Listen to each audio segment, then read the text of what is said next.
palavra. Coloca, Senhor, a tua palavra no lábio do teu filho, para que ele não venha trazer aquilo que nós queremos ouvir, mas o que nós precisamos de ouvir nesta noite, ó Pai. É o que nós te pedimos em nome de Jesus. Amém.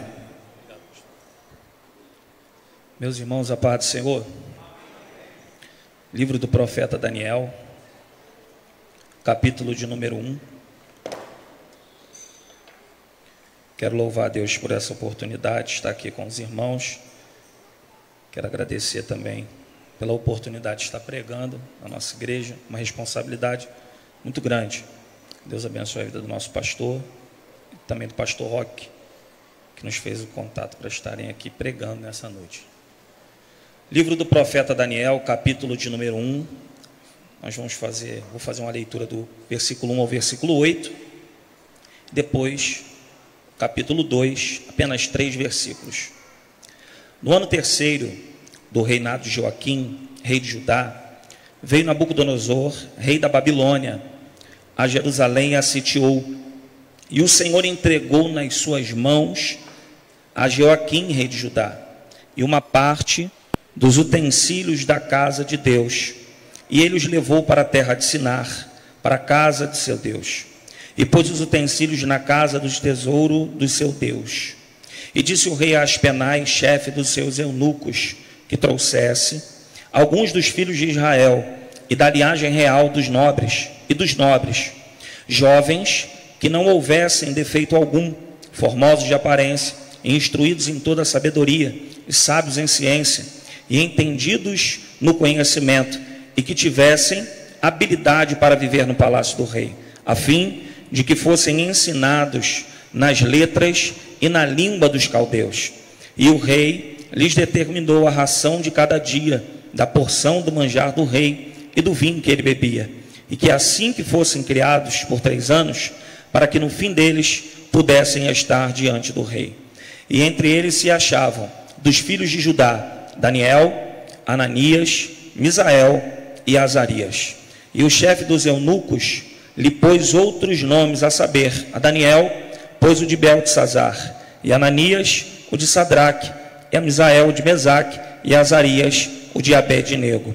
E Daniel assentou no seu coração não se contaminar com as iguarias do rei, nem com o vinho que ele bebia. Portanto, pediu ao chefe dos eunucos que lhe concedesse não se contaminar. Daniel capítulo 2, versículo de número 14, diz assim: Então Daniel falou avisada e prudentemente a Arioque, capitão da guarda do rei, que tinha saído para matar os sábios da Babilônia. Respondeu e disse a Arioque, encarregado do rei: Por que se apressa tanto o mandato da parte do rei? Então Arioque explicou o caso a Daniel, e Daniel entrou e pediu ao rei que lhe desse tempo para que pudesse dar a interpretação. Então Daniel foi para a sua casa e fez saber o caso a Ananias, Misael e Azarias, seus companheiros, para que pedissem misericórdia ao Deus dos céus sobre este segredo, a fim de que Daniel e os seus companheiros não perecessem com o resto dos sábios da Babilônia.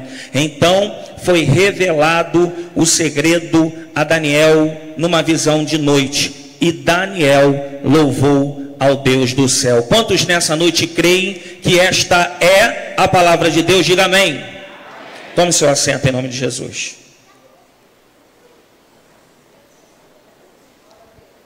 Eu peço que você, por favor, mantenha a sua Bíblia aberta, porque nós vamos falar basicamente, nesse tempo que temos, no capítulo 1 e o capítulo 2 aqui do livro de Daniel.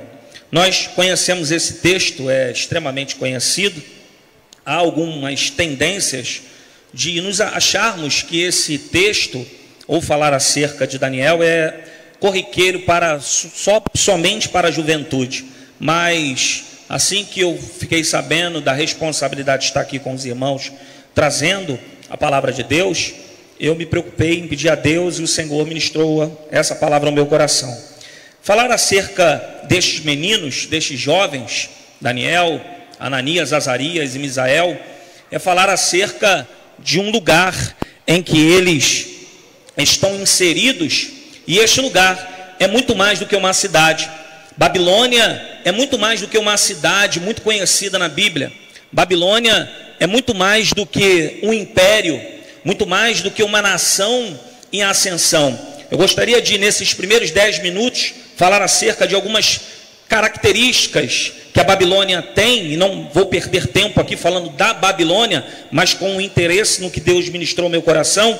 Mas a Babilônia, além de ser uma cidade, além de ser uma nação em ascensão, além de ser um império, se nós analisarmos a Bíblia, Babilônia é um sistema maligno, espiritual, extremamente contagioso para aqueles que são inseridos neste ambiente. Se você observar o capítulo de número 1, a Babilônia, ela tem por tendência, ela busca corromper ou contaminar pelo menos 3 coisas na vida de uma pessoa: a mente, o corpo e o coração. De que forma? O capítulo 1 nos apresenta isso. O capítulo 1 nos apresenta pelo menos alguns 3 tipos de contaminação. Primeiro é a contaminação física, ou seja, estes meninos que foram raptados e agora estão escravizados na Babilônia, eles receberão iguarias da porção do manjar do rei. Então a primeira contaminação é a contaminação física. A segunda contaminação é a contaminação mental. Estes meninos, além de comerem da porção do manjar do rei, serão embutidos na sua vida ensinamentos da cultura dos caldeus, que não servem ao Deus, ao Senhor dos exércitos, ao Deus de Jerusalém. A terceira contaminação é a contaminação espiritual. Babilônia é um templo enorme do paganismo e da idolatria que vai contra os mandamentos do Senhor. A época que nós estamos falando aqui, existia uma grande batalha entre o Egito e a Assíria para que houvesse o domínio do governo mundial sobre as nações. Mas Babilônia pouco se importava com essa guerra. Babilônia, ela tinha alguns métodos usados em suas pelejas, em suas guerras contra outras cidades. O primeiro método, eles atacavam, destruíam a cidade e escravizavam algumas pessoas, dentre elas esses jovens que nós estamos falando aqui, com a intenção de usar estes jovens para benefício próprio. Nós destacamos aqui uma cidade que a Babilônia tem por inimigo maior, que é a cidade de Jerusalém. Pelo menos houve registrado 3 ataques da Babilônia contra a cidade de Jerusalém: 605 a.C., 597 e 586. 605 eu destaco porque é justamente nesse ano que Babilônia toma Jerusalém e rapta jovens que têm aproximadamente de 14, 15 e 16 anos, da linhagem real, dos nobres, com o único interesse: aproveitarem estes jovens que ainda estão em formação, que têm qualidades muito proveitosas para que possam ser embutidas dentro da Babilônia. Se você perceber, estes jovens que são raptados não são jovens qualquer. E aí você entende, no âmbito espiritual, o porquê de Satanás investir contra a juventude. É porque Satanás sabe o poder dos jovens quando decidem viver para Cristo e serem usados por Cristo ou por Deus. Então estes jovens, eles deveriam pelo menos ter 3 qualidades. Primeiro, eles deveriam ter a qualidade social. Eles eram da nobreza, da realeza de Jerusalém. A segunda qualidade é a qualidade física. Você observa no próprio capítulo 1 que estes jovens, eles não podem ter defeito algum. O rei pede que seja trago a ele jovens que não tenham defeito e que sejam de boa aparência. A terceira qualidade é que, além da primeira, serem de uma classe social muito nobre, além de ser da classe de uma qualidade física de nenhum defeito e aparência, eles também precisavam ter uma qualidade do intelecto. Eles precisavam ser instruídos em toda a sabedoria, ciência e conhecimento. A partir de então, estes jovens são embutidos na integração da Babilônia. A partir de então, durante 3 anos, esses jovens receberão uma ração diária, que falamos aqui, a iguaria, a porção do manjar e o vinho do rei. Eles estudariam a língua dos caldeus, o sumério, o acádio, o aramaico. Estes jovens também estudariam a cultura dos caldeus, a astrologia, astronomia, magia e ciência da adivinhação. Após esses 3 anos, instantaneamente, esses jovens passariam por uma prova oral, juntamente com o rei Nabucodonosor. Se passassem aptos por essa prova oral, aí então, a partir eles seriam embutidos no palácio real e trabalhariam para o rei. E parece que esse capítulo de número 1 nos apresenta algumas mudanças que precisamos nos atentar.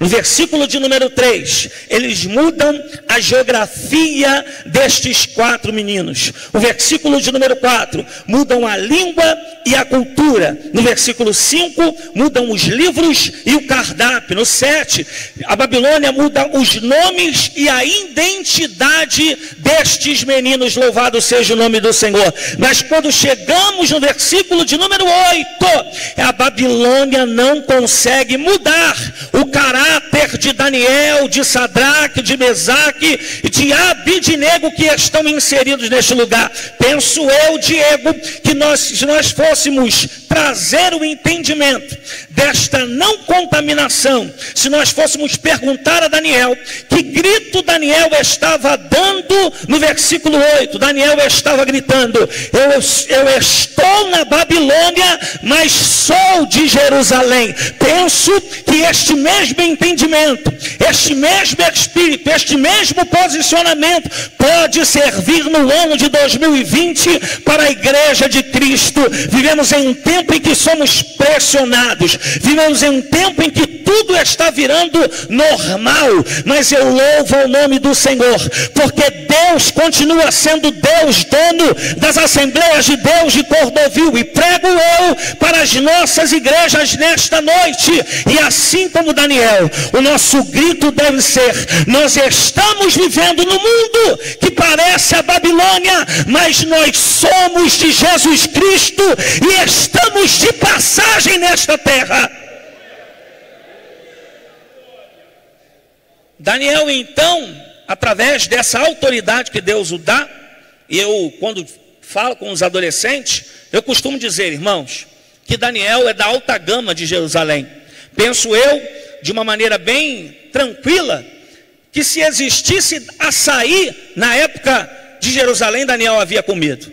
Porque, irmãos, crente sabe comer bem.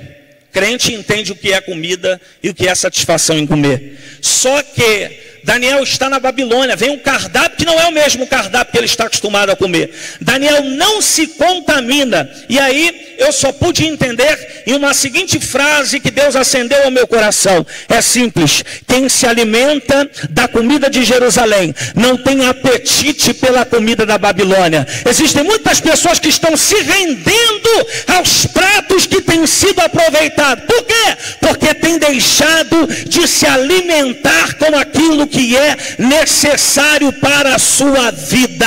Deus nunca deixará alguém em falta que está disposto a buscar o alimento que Ele pode dar e que só pode vir dos céus. E aí isso me trouxe alguns pensamentos, porque Daniel pede ao chefe dos eunucos que não venha se contaminar e dá a solução. E aí ele pede que venha comer legumes durante 10 dias. Você sabe, você conhece a história. E o interessante é que após esses 10 dias, a Bíblia vai nos dizer que os rostos de Daniel e dos meninos estão mais formosos do que os outros que estão comendo do manjar do rei. Irmãos, ainda existe diferença de quem se alimenta de Deus e quem se alimenta da carne. Quem se alimenta da carne faz muito barulho, mas não tem Deus. Agora, quem se alimenta de Deus pode até não fazer barulho, mas quando fala, Deus conhece lá do céu. E aí o Espírito Santo de Deus assoprou no meu coração. Sabe por que os rostos deles estavam formosos? Porque eles buscaram a santidade. Porque eles buscaram viver uma vida de santidade. E a santidade, irmãos, traz alegria. E a alegria, diz o proverbista, que a formoseia o rosto. Ou seja, quando nós abrimos mão daquilo que é apresentado e que Deus não se agrada, irmão, Deus traz muita alegria para a nossa vida. A gente pode até estar sem dinheiro, mas tem alegria, porque nos aproximamos de Deus, e Deus fala que para tudo existe um tempo determinado. E eu fiquei pensando, 10 dias sem comer carboidrato, 10 dias sem comer proteína, como esses jovens ficariam assim formosos? Eu fui pesquisar e eu descobri, através da Bíblia Palavra-Chave, que esses legumes aqui, porque eu fiquei pensando, irmãos, como é que vai comer alface, tomate, cebola e pepino e vai estar mais forte do que os outros?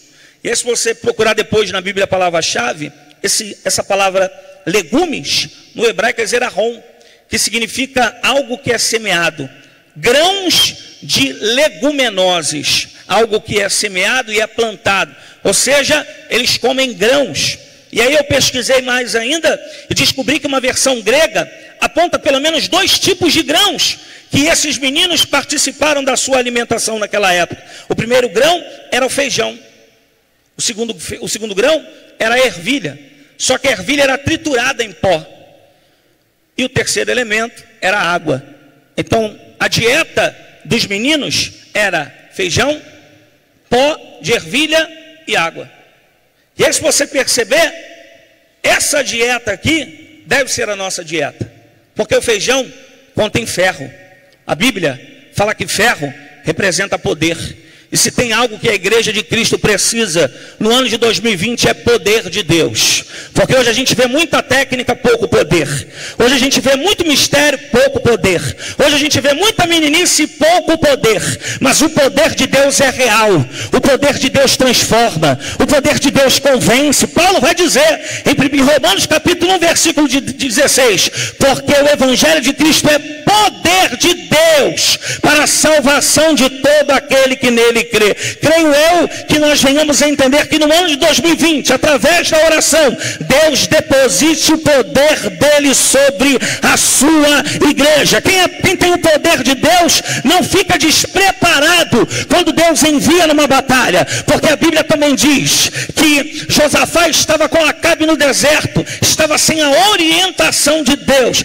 Chamam Eliseu e Eliseu diz: antes de eu revelar o que Deus precisa falar com vocês, por favor, me dê um tangedor. Porque antes de Deus descer para revelar a direção, isso me assusta. Porque querem os irmãos se assustarem ou não, existem algumas pessoas que dizem assim: irmão, por favor, me ajude em oração, porque Deus precisa me dar uma direção. Não, irmão, é necessário comunhão para que Deus dê direção. Não é a pessoa que vai te ajudar a Deus dar direção. É você ter comunhão com Deus e Ele vai te dar a direção. Ele vai dizer o que você vai fazer. Ele vai dizer por onde você vai. Aí a Bíblia diz que Eliseu pega um tangedor e louva a Deus. Porque antes de Deus descer, é necessário que nós venhamos mudar o ambiente aqui neste lugar. Existem muitas pessoas que vêm para a igreja, mas não mudam o ambiente. Vêm para a igreja, mas não cultuam a Deus com as suas vidas. Mas quer saber de algo? Se você cultuar a Deus, a essência dele se manifesta na pessoa do Espírito Santo neste lugar. A igreja precisa de poder. E o poder, ele não se busca de qualquer forma. Poder se busca pela oração. Poder se busca pelo jejum. Poder se busca pela renúncia. Segundo elemento, Paulo fala de humildade. Não adianta ter poder se não tiver humildade. Tem muita gente que tem poder e por poder acaba se ensoberbecendo.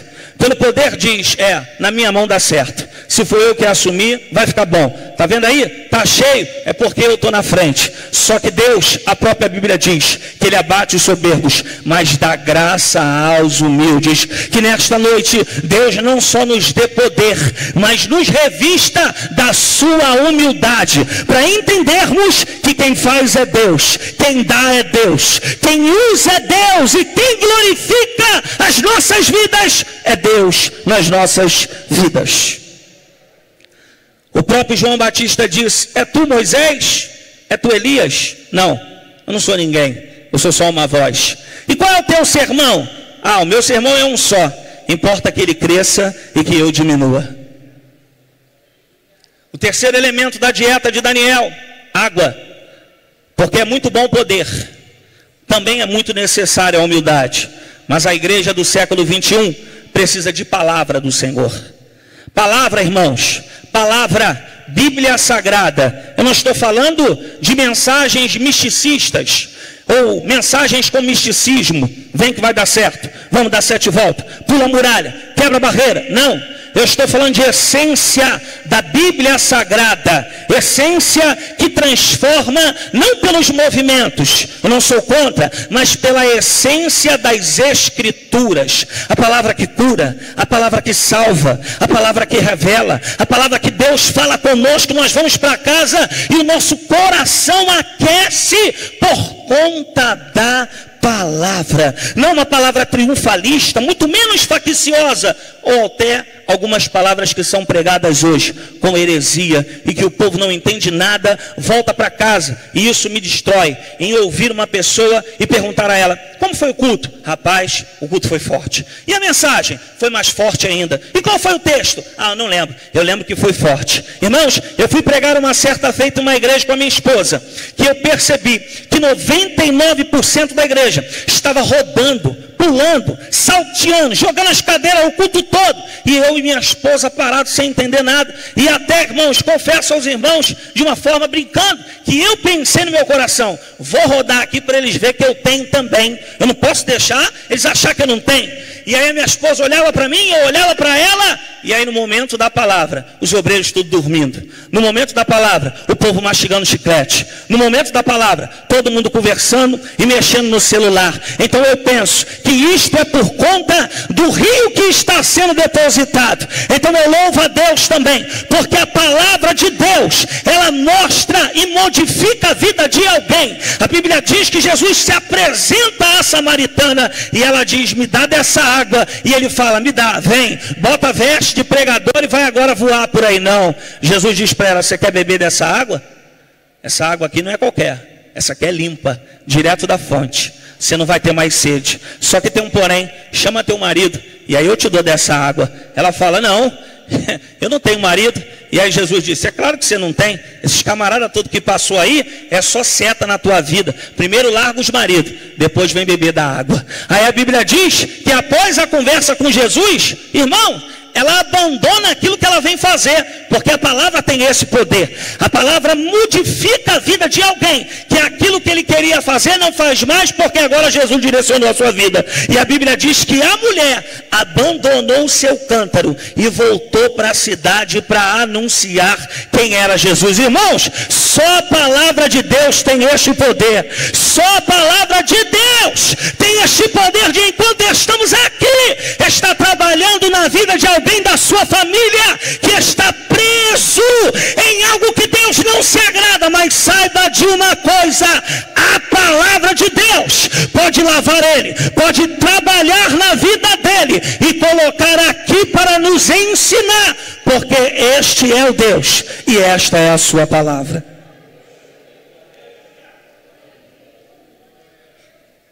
O que segura a crente é a palavra. O que segura a crente na igreja é a palavra. Não precisa pintar a igreja de preto, não precisa botar fumaça no altar, muito menos pisca-pisca. Não precisa encher a igreja de celebridade. O que mantém a igreja viva é a essência da palavra de Deus. Certa feita, Jesus disse para os discípulos, após ser abandonado por outros discípulos: e vocês, não querem ir embora?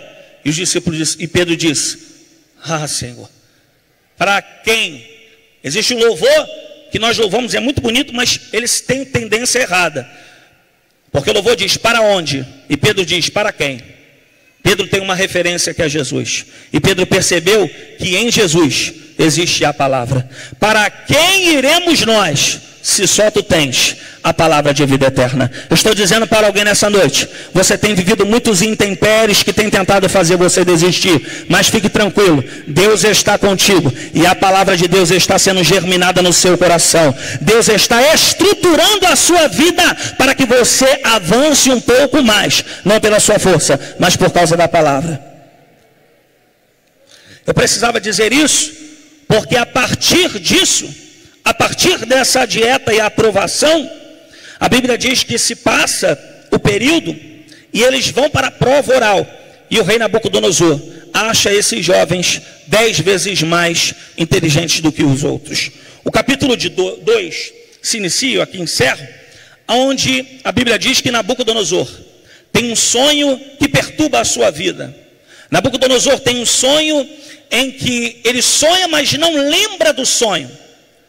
E aí ele chama aqueles que são pagos para estar ao seu lado, os adivinhadores, os mágicos, os astrólogos e todos aqueles que estão ao lado de Nabucodonosor, porque ganham alguma mufunfa. E aí Nabucodonosor diz para eles, revela o sonho, mas não vou contar. Eles tentam enganar a Nabucodonosor, e aí Nabucodonosor dá uma sentença de morte para estes. Só que esta sentença de morte também está sobre Daniel, porque Daniel tem não só todos os dons que nós apresentamos aqui, mas Daniel também discerne sonhos. E aí, irmãos, é muito interessante, porque Arioque, chefe, capitão da guarda, vai até Daniel. Daniel vê a pressa de ser levado ao rei, e Daniel diz para Arioque, por que essa pressa? Por conta disso, disso e disso. E aí entra o porquê de eu falar tudo isso, e significando o ano da oração. Daniel pede a Arioque, eu preciso voltar em casa. Só que Daniel vai para casa, irmãos, e não vai para casa para orar sozinho. Ele vai para casa e diz a Bíblia que em casa está Sadraque, Mesaque e Abednego. Ele encontra os três e a palavra para os três é, eu preciso que vocês entrem nessa guerra comigo. Eu preciso dividir esta responsabilidade com vocês. Irmãos, isso aqui é muito lindo, porque orar sozinho é uma bênção, agora orar em comunhão é totalmente diferente. Uma igreja que tem unidade, é impossível do inferno prevalecer. Uma igreja, uma família que vive em comunhão, é impossível o diabo entrar, porque não existe brecha. Aí o que me chama a atenção é que ele convoca os três, e veja bem, Sadraque, Mesaque e Abednego estão orando para que Deus revele para Daniel. Então penso eu que a oração deles são, Senhor, usa Daniel, Senhor, levanta Daniel, Senhor, exalta Daniel, Senhor, seja com Daniel. E se tem um sentimento que está muito difícil nos últimos dias, é alguém que está na retaguarda e interceder por quem está na frente. Não prega, mas intercede por quem prega. Não canta, mas intercede por quem canta. Não lidera, mas intercede por quem lidera. Que o Espírito de Deus nos revista nesta noite com um sentimento de comunhão, com um sentimento de unidade, para que aqueles que estejam na guerra estejam guardados, porque nós estamos intercedendo e Deus está trabalhando. Nós estamos intercedendo e Deus está nos abençoando.